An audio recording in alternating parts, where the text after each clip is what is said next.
there's Sal Perrine, who's getting set to go at the 174 weight class, going up against Sergio Desiante, who is a redshirt freshman from Tampa, Florida. Desiante and Perrine. Well, Isaiah, we've seen the tables turn a little bit the last two weight classes. Peyton Keller winning in a regular decision, and Garrett Thompson a come from behind win in a tightly contested 165 bout, as Ohio's on the board the last two weight classes after being shut out in the first four. I mean, that's what you want to see out of the two guys that picked up trophies for you last week at the Southeast Open. Come out, continue their season undefeated here, and just grinding it out. If you are Peyton Keller, you know, a big move in the third period kind of forced you to grind it out, and then Garrett Thompson with the big takedown in the third. Now Sal Perrine, somebody who's known for grinding out his matches as well, steps to the mat. Yeah, Coach Greenlee has talked about how Sal is just built different. His stamina is outstanding. He wrestled 7 matches in just 28 hours at the MAC Championships last year in Fairfax, Virginia. But it is Desiante with a quick 3-point takedown early. As that was the quick ankle pick there. It didn't look like Perrine had a chance to get off his feet. Don't sleep on Sergio Desiante, runner-up last week at the Southeast Open. And sat behind Rocky Jordan, a former mock wrestler at the 184 weight class last season, a 7-7 record for Desiante. Now he's wrestling at 174. Doing a good job floating there on Perrine's hips, because Perrine will move a lot from the bottom. It allows him to eventually get away.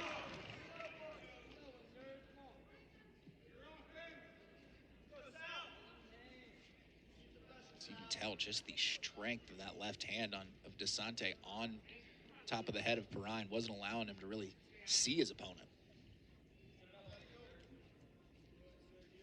16-6, our overall score. Chattanooga won the first 4 weight classes,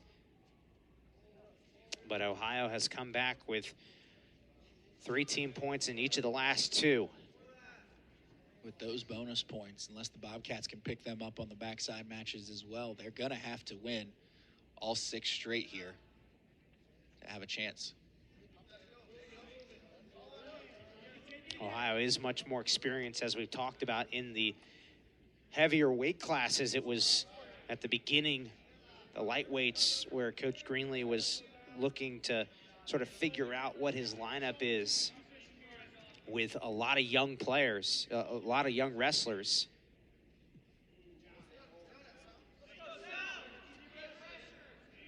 Perrine's defense is impressive, but a great post into a high crotch there for Desiante. And a good tabletop finish. Another takedown, 6-1 lead for Desiante. He's just so quick with it there when he finally makes the choice to go. It's almost lulling Perrine a little bit in his defense. Perrine, one of 4 Ohio wrestlers to qualify for the national tournament a season ago in Tulsa, Oklahoma. Posted a 17-5 record, including a 7-1 record in duels.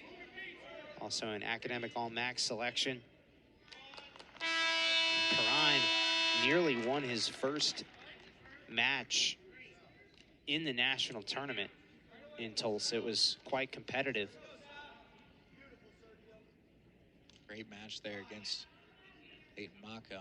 Mizzou did turn around and got himself on the podium. So knowing Perrine was, you feel like a sniff away from those kind of things. Start of the second period, 6-2 lead for Sergio Desiante. That's the 3rd escape ultimately for Perrine. Puts him back within a takedown here early in the second.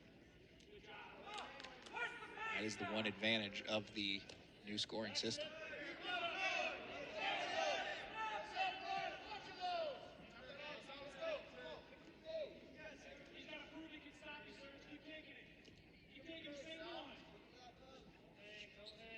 does do a good job at taking ground, moving forward.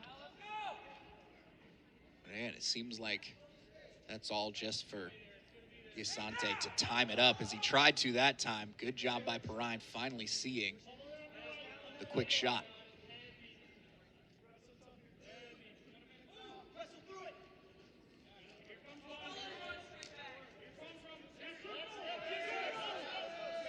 A lot of hand fighting right now up top.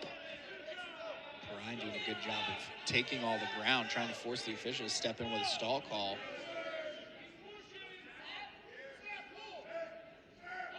If he keeps walking backwards, there's a chance.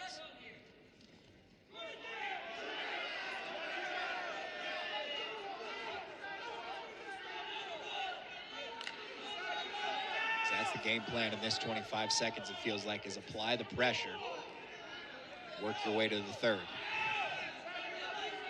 They do finally put a stall call against Desiante.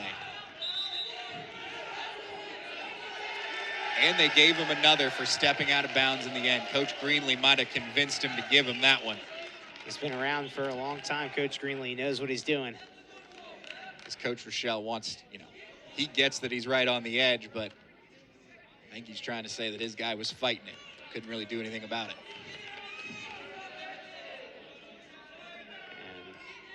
See Kyle Rochelle, the fourth-year head coach for Chattanooga.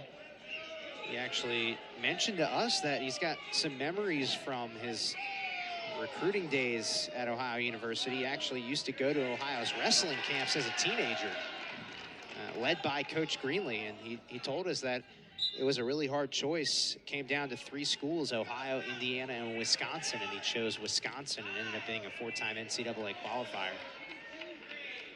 Yeah, it looked like Coach Rochelle there, as he was having the conversation with the official down here in front of the scorers table, which you are allowed to do by all means. Ultimately, it's never going to change an official's decision, but you can have that conversation, just get a clarification on what happened.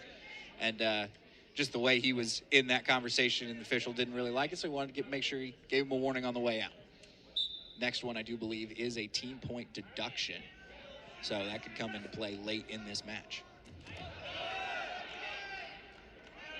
Perrine slamming Desiante to the ground there. That's just Perrine showing that he is still wrestling with pressure. He's like, I'm going to mat return you real quick and then cut you because I need to go get some points. Riding time could be a factor here at 55 seconds. Desiante needs to get it over a minute to get a point. They're saying stalemate there. Wasn't sure on why, unless the arms and wrists were just a little too tied up for anybody to do anything. Ryan's got to go get one, and he knows it. He's got a minute, 20 seconds to do so here in this third period as the fans encouraging the 2023 NCAA qualifier as Perrine. Great cutback there. He's got to fight the whizzer. And there it is, 3-point takedown. And he knows he can't ride long enough, so he makes the choice to cut him and go get another one. That's what Coach Greenlee tells him to do, because he also wants to see if they can hit another stalling, get another free point. Because that's what the Bobcat crowd is going to get involved in, and every wrestling crowd does. You're going to scream for stalling at the top of your lungs. They might be right. Desiante has not done anything this period at all. Perrine has him right where he wants him. Back in on the leg. Waterfall position, but danger coming for Desiante here. Now Perrine's trying to hold for stalemate. He gets it. As usually high head in those scramble positions is what wins. Perrine, he was back on the mat. Perrine does have to go get one. And it's got to happen quick in the final seconds. He's not, doesn't look like he's going to get that stall. Wow. And Sergio Desiante survives with the slimmest of margins, an 8-7 decision. It was big there for Desiante to hold on as Perrine was coming with the pressure. It was big to drop in on that double leg and force Perrine to have to work a little bit there. Kept him away from the stall point ultimately that could have sent us to overtime.